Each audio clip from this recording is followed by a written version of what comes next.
you? Good? Doing well? All right, so the next part of this workshop is going to be slightly more interactive, so get ready. And also, I know it's been getting a little warm in here, so we just turned on the air, so it's gonna get cooler in here. It was freezing before. And we are running just slightly behind, so we're gonna kind of dive right into it. The next speaker is Leah Stigile, and she is going to be talking to us about strategic planning and forecasting, which obviously has a huge, huge significance in terms of e-commerce. I am not a numbers person myself, and so I am super excited to hear exactly how it is that we're supposed to think about this when you don't think that it's your core expertise. And Leah, I'm gonna let you take it away. Sounds good. I have promised to be quick, so short and sweet. But first, I thought I'd start with a little introduction. So my name is Leah Stigile. I'm the president and COO of a company called Fame & Partners. For those of you that don't know what Fame & Partners is, we're an on-demand, custom manufacturing fashion brand. And basically, the problem that we're trying to solve in the industry is the retail industry inventory problem while delivering a personalized garment to our customers. So I've been doing that for the last couple of years, and before that, this is actually my second time with the startup. I was with Tom's Shoes from the very early days, and was part of the team that helped to build that brand, and then had a bunch of different roles there, but ultimately ran the e-commerce business there. And I am actually a numbers person. Before that, I was an investment banker, which I don't like to claim all that much, but I did do it. So anyway, so who's excited to talk about strat planning? Oh, so more people than I thought, so that's good. But what I was going to start with is basically that we plan everything. Everyone sets lots of goals. You make lots of plans, whether it's planning your 3-year-old's birthday party or some major corporate initiative. And so when you talk about it in the context of an overall strategic plan, people get scared. And it's really no different than the planning that we do every day, day in and day out. So what we're going to learn today is basically how to take your vision and layer in a plan, and then figure out how to actually achieve that plan, and then hopefully along the way enjoy the fruits of the labor of actually implementing that plan. So let's jump in. So I guess first let's define exactly what's in a strategic plan. So I think there's 4 major things that you really need to do. So first of all, define your key strategic focuses for the company over a period of time. And so that can be, typically there's some sort of milestone that's in your purview. So if you're a brand new startup, it could be as simple as, what do I need to get to a seed round of funding? Or what do I need to get to a Series A funding? Or whatever the case may be. Unfortunately, a lot of these are related to raising money because it takes a lot of money to build a company. But typically this is a 2 to 3 year period. It could be things like drive revenue growth, or drive profitable customers, or build systems to help scale. Then once you have those kind of overarching things that you need to achieve, you need to lay out your operational milestones to support those strategic objectives. And typically how I think about that is I'll do this in a time frame sort of approach. So I'll lay out my quarters for the time period that I'm looking at, and layer in each of the supporting activities that are going to actually help me achieve revenue growth. And so we'll go through this in an example in a little bit, so I won't go into it too much here. And then once you've laid out those operational milestones, then you need to basically define how they're going to impact your business. So you might want to launch a new product line, but if it's not going to have any sales, then you need to think twice about whether or not it makes sense to actually spend the time and energy to launch that product line. And then lastly, you need to define what resources you need to achieve those goals. So it's great to have lofty goals, but if you don't have any money or people to help achieve them, you're going to have problems achieving your plan. So now that you kind of know what's in a strat plan, what do you need to do to be successful? So there's a few things. So first of all, in startup world, there's a lot of shiny objects. So focus is really important. So trying to do too much can also be your kiss of death. And so you need to really stay focused, and by not doing that, you can actually dilute your focus and really not do anything well. One of the biggest things as it relates to both managing a team and managing stakeholders or investors is being realistic. One of the worst things you can do is actually overpromise and then underdeliver. So making sure you're managing those expectations with all the stakeholders, whether they're the people that gave you money or the people that you're managing, it's really important. And then, sorry, go back. One last thing that's really important to call out is change is real and fast. In startup world, change is constant, and that's one thing you have to get really comfortable with. So you may create this beautiful plan, but realize a few weeks later, maybe you missed something important, or there was a major shift in the market, or a major account fell through, or you got a new account, or whatever the case may be, and that can dramatically change where you're focusing. So it's really important to be nimble and be willing to make those changes as they come up. So now we've talked about how to build a strat plan. How do you measure your success? So KPIs are very important. So KPI, key performance indicator, is basically something that helps you measure the success of what you're doing. Some of the examples of KPIs that I would look at for an early stage e-commerce growth company, and this can vary wildly depending on your company and industry, is basically financial health. So revenue growth, cash burn, gross margin, all important things to be looking at regularly. Definitely we keep a close eye on profitable customers. So something called CAC, so cost of customer acquisition, and then repeat rate. So how many times customers are coming back and buying products from you. And then, of course, operational efficiency. These things are sometimes harder to measure, but are incredibly important. So your NPS, so your Net Promoter Score, so that's basically the affinity that your customers have with your brand. Return rate, if you're a manufacturer, what kind of quality pass rate you're having. And then, of course, employee turnover, because that creates a steady environment for your company.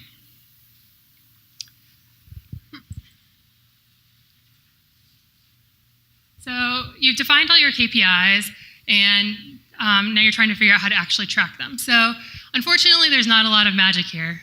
There's a handful of things, especially in early days, that you'll probably use to track your KPIs. So obviously your site and financial platforms will have some sort of data that you can pull from. Google Analytics or other analytics tools are great resources to get the information that you need. And I threw up one other example of something called Delighted, which is something that we use for our NPS tracking that has been really great. And in addition to analytics tracking, you're also going to want to make sure you have some sort of product or project management tool, not only to manage your overall strategy, but the individual operational milestones along the way. So a couple examples here. And I think it's important to point out, you don't need to invest in fancy tools from day one. Google Sheets and Google Docs are great. A lot of companies have gone a long way on Google Sheets. But some tools that we use that have been great as well: Asana, Trello, Jira, Confluence, and obviously can't forget Excel. That's a great one too. So what I've done is I've color-coded this, which is kind of hard to see from this angle, but hopefully you guys can see it on your screens. But basically, step one here is defining your strategic focus areas. So what I've done in this example is laid out 3. For this particular company, it's grow revenue, profitable customers, and set business up to scale. As in terms of step 2, that's kind of in the yellowy orange color. This is basically laying out your operational milestones by quarter. And so, for example here, under grow revenue, the first thing I've listed in Q1 is a brand refresh. And so let's kind of like walk through this, I guess, particular example. So you've set your operational milestone. Next, you need to kind of think through what the expected impact of that milestone might be. In this case, there would probably be more things in this if you were actually building out a plan, but I laid out a couple because your brand refresh would come with PR and influencer and marketing support from your team. You would expect an increase of traffic by a certain percentage. And then I would also expect a conversion increase because in theory, the brand refresh would lay out the site in a much cleaner way and would be easier to shop. So from there, you need to think about what resourcing is required. And so in this instance, there would obviously be many more resources required, but just for an example, laid out a branding agency, and then typically I would just kind of throw in a number that I thought that would cost approximately. So I've got all of the information that I need in one spot. Now, this is kind of the super summary example of all the things that you would need as you're creating a strategic plan. But something like this is a great way to actually present to your teams, to communicate your plan. And then obviously there's lots of data that would go behind to support this. I also laid out KPIs that would support each of these strategic focus areas as well. And I think it's important to always think about how you're going to measure success in everything that you're doing. So for me, it's always just helpful to keep those front of mind as I lay out the areas that we'll be focusing on. And then the other thing, if you have it on your screen, you can flip over to the Kpi Summary, which I'm not going to really go through. But this is an example of how I would lay out the KPIs that we're tracking. Typically, I'll lay them out by product line, or if you track by cohort or whatever it is in your business. And then you track against actual budget in last year. And I usually do some fancy color coding so you can see what's going well and what isn't. So now you've got your strat plan. So what's the next step? So now you have to figure out if this is actually doable. And this is actually my favorite part of strat planning, is building the forecast. And so they're actually very closely tied together. So all building a forecast is just attaching a numerical plan to the underlying strategic part of or plan of the company. And so here, this is where you need to think about each operational milestone that you've laid out and exactly how that's going to impact your plan. So taking the branding example, if I knew that traffic was going to increase and conversion was going to increase in a particular quarter or month or time frame, then I would layer that into my plan, and I would make sure that all of those costs that were associated with that particular milestone were also captured in my plan. So they're very much connected, and ultimately, you'll lay out kind of a full plan that looks typically something somewhat like a P&L. But for an e-commerce type company, some of the metrics that you would want to focus on typically are traffic, conversion. Your transactions will obviously fall out of that. And then you can get to sales, and obviously you want to keep an eye on AOV. You want to think through, are you going to be discounting your product? How much of your product's going to be returned? Obviously, your selling costs, so cost of sales, shipping, your cost of acquisition from a marketing perspective, and then your general operating expenses, so your HR, your technology, all your fixed marketing costs, and then just the cost for F&A to keep the lights on. And what you'll find at the end of that is your EBITDA, which can also be kind of a proxy for cash burn, will fall out of that. And you'll realize if you got a plan that works or not.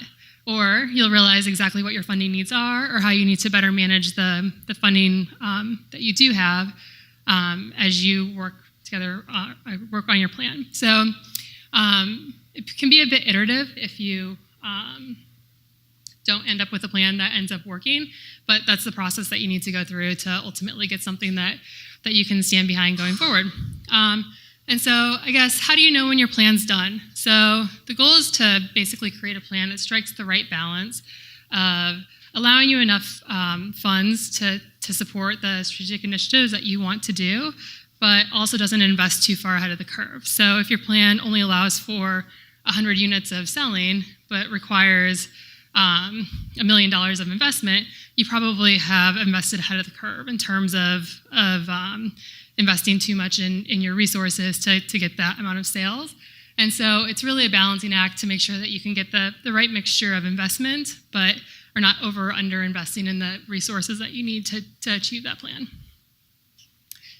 And then now you're ready to do it. That's when the fun actually begins.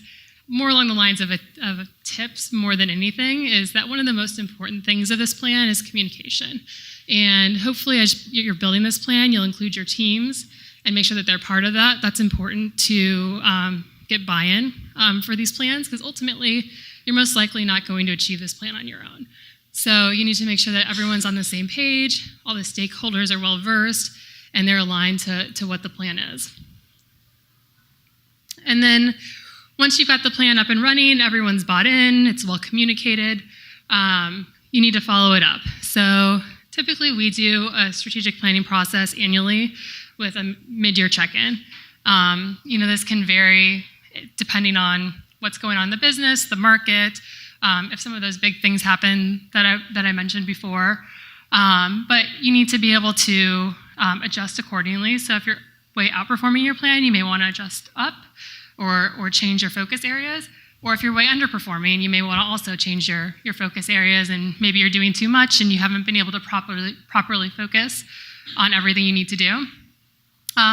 And it's also a good time to kind of take a look at the market. Have things dramatically changed? Has anything that we were doing before different, or is it different now?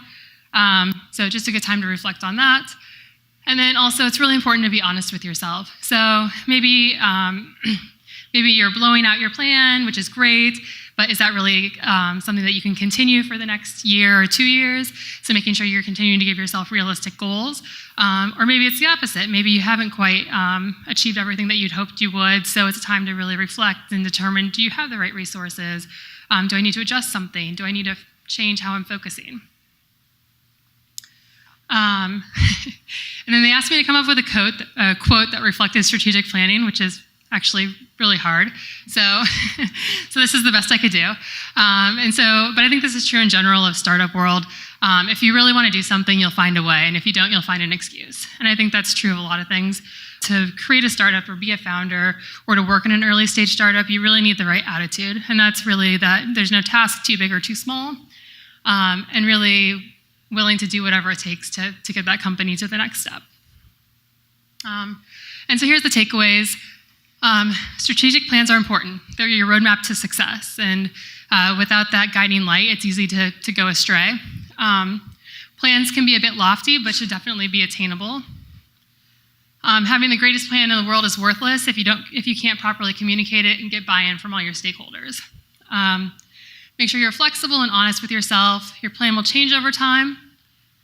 Know your data and what's important. Top-line sales are great, but if you're getting a 75% return rate or something like that, the sales actually aren't all that great. And then enjoy the process of building a plan and making it come to life. In a lot of ways, it's like, having a child and watching it grow. So it's a lot of fun. So good luck.